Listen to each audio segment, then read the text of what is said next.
Good morning. Welcome back to Ladybug Grace Bible in the Year edition. I hope you are well. I wish you a blessed day. Today is July 14th. We're going to be doing 2 Chronicles 35 and 36. We're going to do Matthew 18. Psalm 14 will be added on to the end, and then Proverbs 14 here is in that separate folder for you to read or listen to at any time. And Psalm 14 will be there as well for you if you ever want to listen to it on your own time. So, 35 on this side. Alright, oops. One of these days I will have a much more professional setup. It's not the best. Excuse me.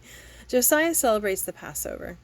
Josiah celebrated the Passover to the Lord in Jerusalem, and the Passover lamb was slaughtered on the 14th day of the first month. He appointed the priests to their duties and encouraged them in the service of the Lord's temple.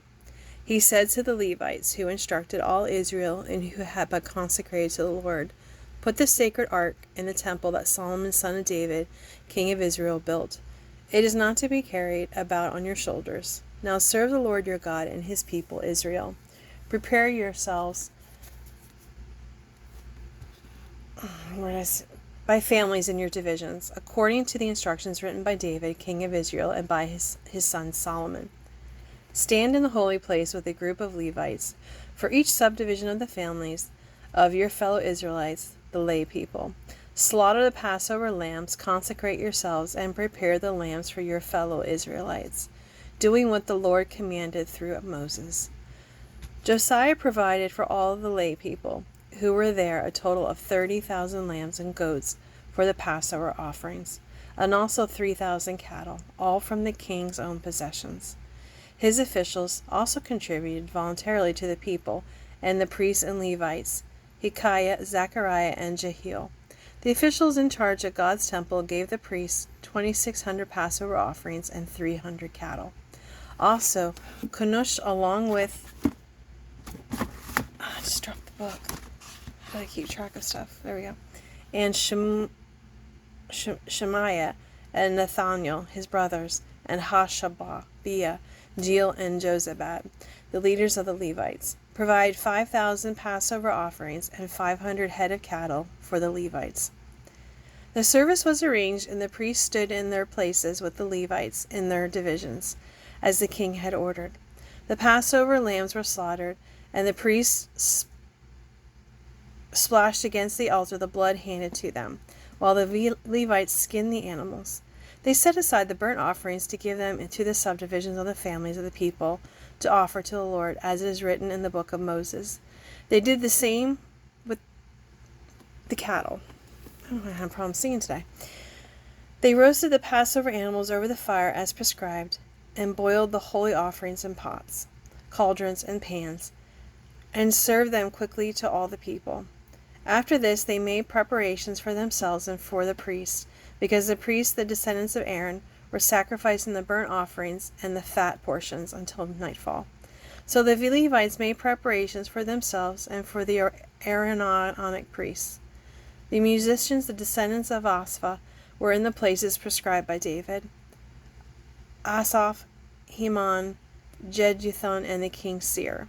The gatekeepers at each gate did not need to leave their posts, because their fellow Levites made the preparations for them.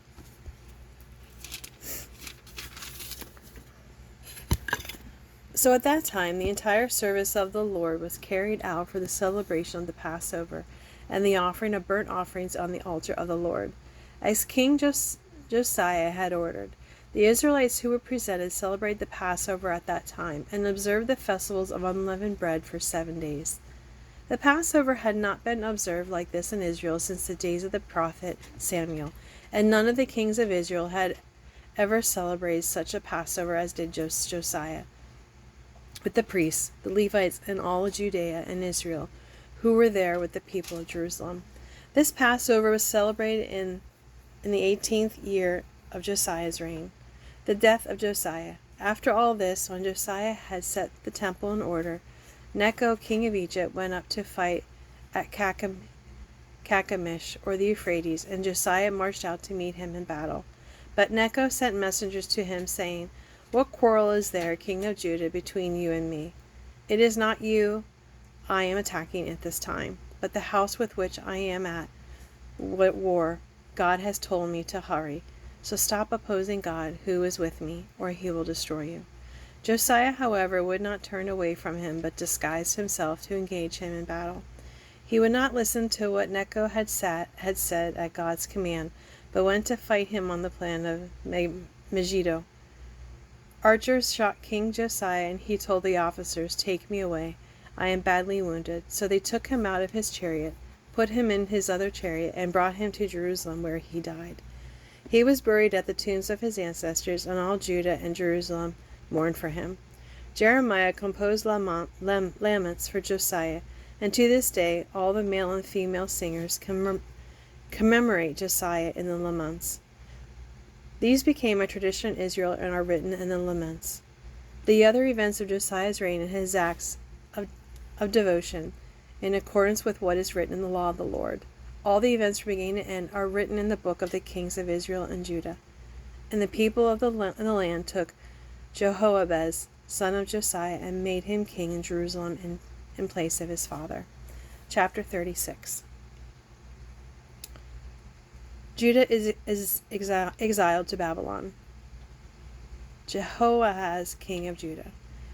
Jehoahaz was 23 years old when he became king, and he reigned in Jerusalem for 3 months. The king of Egypt dethroned him in Jerusalem and imposed on Judah a levy of 100 talents of silver and a talent of gold.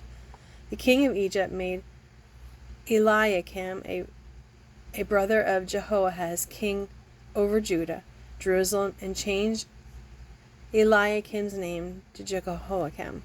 But Necho took Franklin's brother Jehoahaz and carried him off to Egypt. Jehoiakim, king of Judah. Jehoiakim was 25 years old when he became king, and he reigned in Jerusalem 11 years. He did evil in the eyes of the Lord his God. Nebuchadnezzar, king of Babylon, attacked him and bound him with bronze shackles to take him to Babylon. Nebuchadnezzar also took to Babylon articles from the temple of the Lord and put them in his temple there. The other events of Jehoiakim's reign, the detestable things he did, and all that was found against him, was written in the book of the kings of Israel and Judah. And Jehoiachin his son succeeded him as king. Jehoiachin, king of Judah. Jehoiachin was 18 years old when he became king, and he reigned in Jerusalem 3 months and 10 days. He did evil in the eyes of the Lord. In the spring, King Nebuchadnezzar sent for him and brought him to Babylon. Together with articles of value from the temple of the Lord, he made Jehoiachin's uncle, Zedekiah, the king over Judah and Jerusalem. Zedekiah, king of Judah. Zedekiah was 21 years old when he became king, and he reigned in Jerusalem 11 years. He did evil in the eyes of the Lord his God, and did not humble himself before Jeremiah the prophet, who spoke the word of the Lord. He also rebelled against King Nebuchadnezzar, who had made him take an oath in God's name. He became stiff-necked and hardened his heart, and would not turn to the Lord, the God of Israel. Furthermore, all the leaders of the priests and the people became more and more unfaithful, following all the detestable practices of the nations and defiling the temple of the Lord which he had consecrated in Jerusalem. The fall of Jerusalem. The Lord, the God of their ancestors, sent word to them through his messengers again and again, because he had pity on his people and on his dwelling place. But they mocked God's messengers, despised his words, and scoffed at his prophets, until the wrath of the Lord was around against his people, and there was no remedy. He brought up against them the king of Babylon, who killed their young men with the sword in the sanctuary. And he did not spare young men or young women, or the elderly, or the infirm.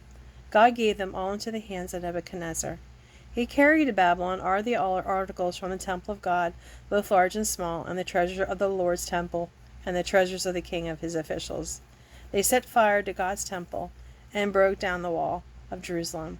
They burned all the palaces and destroyed everything of value there.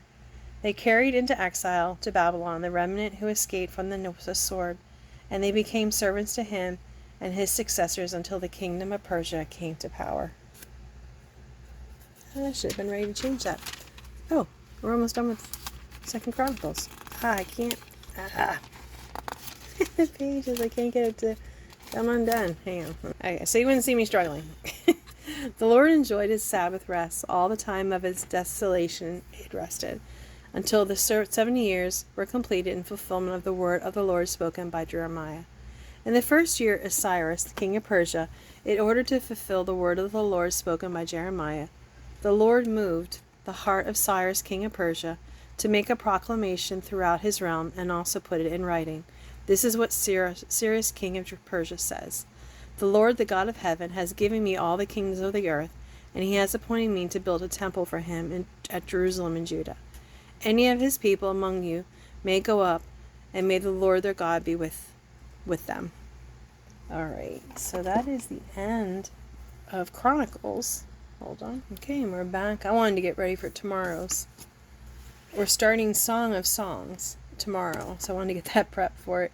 So Matthew 18 is, okay, we're there. The disciples argue about who would be the greatest. I remember this one.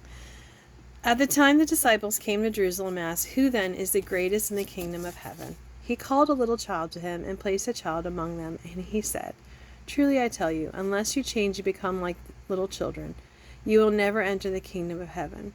Therefore, whoever takes the lowly position of this child is the greatest in the kingdom of heaven. And whoever welcomes one such child in my name welcomes me." Jesus warns against temptation. If anyone causes one of these little ones, those who believe in me, to stumble, it would be better for them to have a large millstone hung around their neck and to be drowned in the depths of the sea. Woe to the world because of the things that cause people to stumble. Such things must come, but woe to the person through whom they come. If your hand or your foot causes you to stumble, cut it off and throw it away. It is better for you to enter life maimed or crippled than to have 2 hands or 2 feet and be thrown into eternal fire. And if your eye causes you to stumble, gouge it out and throw it away. It is better for you to enter life with 1 eye than to have 2 eyes and be thrown into the fire at hell. Jesus warns against looking down on others. See that you do not despise one of these little ones, for I tell you that their angels in heaven always see the face of my Father in heaven. What do you think? If a man owns 100 sheep, and one of them wanders away, will he not leave the 99 on the hills and go to look for the one that wandered off? And if he finds it, truly I tell you, he is happier that 1 sheep than about the 99 that did not wander off. In the same way, your Father in heaven is not willing that any of these little ones should perish. Jesus teaches how to treat a believer who sins. If your brother or sister sins, go and point out their faith. Just between the 2 of you, if they listen to you, you have won them over. But if they will not listen, take 1 or 2 other along, so that every matter may be established by the testimony of 2 or 3 witnesses. If they still refuse to listen, tell it to the church, and if they refuse to listen even to the church, treat them as you would a pagan or a tax collector. Truly I tell you, whatever you bind on earth will be bound in heaven, and whatever you loose on earth will be loosed in heaven. Again, truly I tell you that if 2 of you on earth agree about anything they ask for, it will be done for them by my Father in heaven. For where 2 or 3 gather in my name, there I am with them. Jesus tells the parable of the unforgiving debtor. Then Peter came to Jesus and asked, "Lord, how many times shall I forgive my brother or sister who sins against me? Up to 7 times?" Jesus answered, "I tell you, not 7 times, but 77 times." That's 77 times. Therefore, the kingdom of heaven is like a king who wanted to settle accounts with his servants. As he began the settlement, a man who owed him 10,000 bags of gold was brought to him. Since he was not able to pay, the master ordered that he and his wife and his children and all that he had be sold to repay the debt. At this time the servant fell on his knees before him. "Be patient with me," he begged, "and I will pay back everything." The servant's master took pity on him, canceled the debt, and let him go. But when that servant went out, he found one of his fellow servants who owed him 100 silver coins. He grabbed him and began to choke him. "Pay back what you owe me," he demanded. His fellow servant fell to his knees and begged him, "Be patient with me, I will pay you back." But he refused. Instead, he went off and had the man thrown into prison until he could pay the debt. When the other servants saw what had happened, they were outraged and went and told their master everything that had happened. Then the master called the servant in. "You wicked servant," he said, "I canceled all the debt of yours because you begged me to. Shouldn't you have had mercy on your fellow servant just as I had on you? The anger his master handed him over to the jailers to be tortured until he should pay back all he owed. This is how Heavenly Father will treat each of you unless you forgive your brother or sister from your heart. And that is the end of Matthew 18. We're going to go to Psalm 14. All right, let's head over to Psalm 14. Oh, that's Song of Songs. That's tomorrow's. The theme here is only the fool denies God. How foolish it must seem to God when people say there is no God. The fool says in his heart, there is no God. They are corrupt, their deeds are vile. There is no one who does good. The Lord looks down from heaven on all mankind to see if there are any who understand, any who seek God. All have turned away, all have become corrupt. There is one who does good. There is no one who does good, not even one. Do all these evildoers know nothing? They devour my people as though eating bread. They never call on the Lord, but there they are overwhelmed with dread. For God is present in the company of the righteous. You evildoers frustrate the plans of the poor, but the Lord is their refuge. Oh, that salvation for Israel will come out of Zion. When the Lord restores his people, let Jacob rejoice and Israel be glad. Well, thank you for joining me today. I hope you have a wonderful day and a blessed day.